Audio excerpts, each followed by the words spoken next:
আগামীকাল 12 ফেব্রুয়ারি বাংলাদেশে প্রকৃত অর্থেই প্রতিদ্বন্দ্বিতাপূর্ণ একটি নির্বাচন অনুষ্ঠিত হতে যাচ্ছে।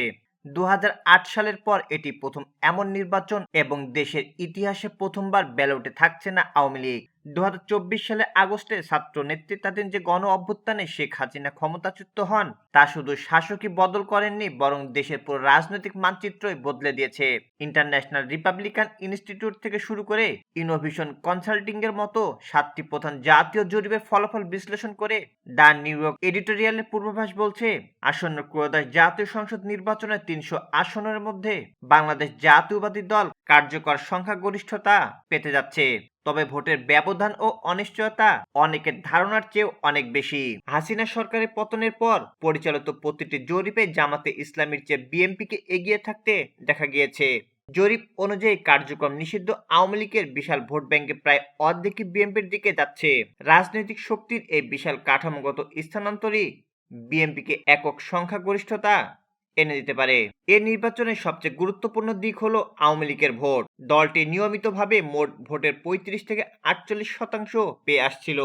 এখন দলটির কার্যক্রমের উপর নিষেধাজ্ঞা থাকায় প্রায় 4 কোটি ভোটারকে নতুন রাজনৈতিক আশ্রয় খুঁজতে হচ্ছে। সিআরএফ জরিপ অনুযায়ী এ ভোটে প্রায় অর্ধেকই বিএনপির দিকে যাচ্ছে।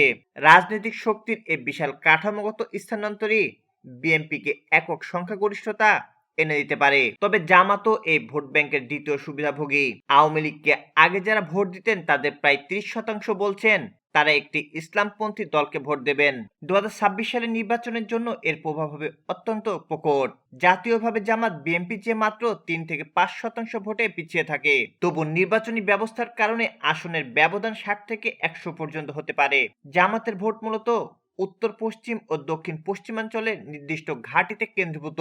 অন্যদিকে বিএনপি সমর্থন সারা দেশে সুষমভাবে ছড়িয়ে রয়েছে, যা এফপিটিপি নির্বাচনী ব্যবস্থায় আসন জয়ের ক্ষেত্রে সবচেয়ে বড় সুবিধা।